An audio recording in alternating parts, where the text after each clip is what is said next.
Hello guys, mag-smash tayo ng potato.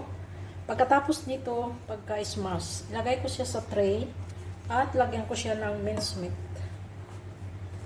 Ayan, i-smash lang natin.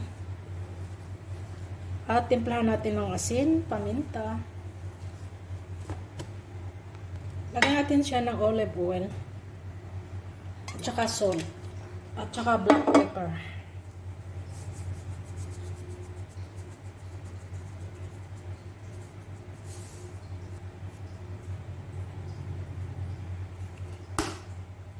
At lagay natin siya dito sa tray. Spread lang natin. Tapos, lagyan natin siya ng filling na mincemeat. Ayan, lagyan na natin siya ng mincemeat na may... Ginisa ko lang siya sa sibuyas. At nilagyan ng mga spicy.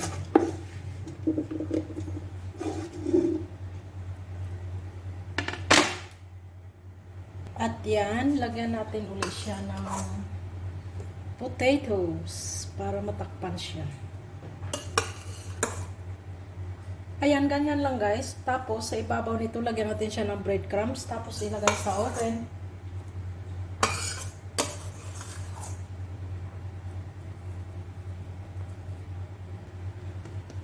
Ayan, na-flat na natin.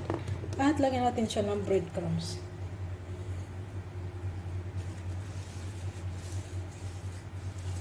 At i-oven lang ng mga 15 minutes to 20 minutes. Kasi luto na rin naman yung mincemeat at yung potato. Para lang siya mag-brown sa ibabaw. Brown na nga eh. I-brown pa talaga.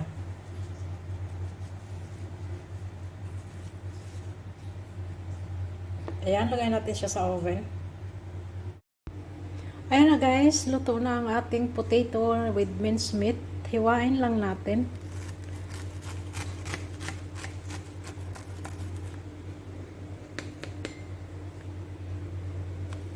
Ayan, crunchy siya sa ibabaw.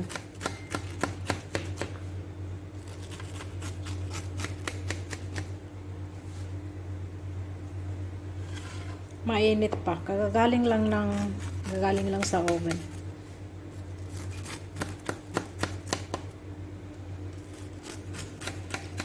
Ayan, thank you so much for watching. God bless everyone.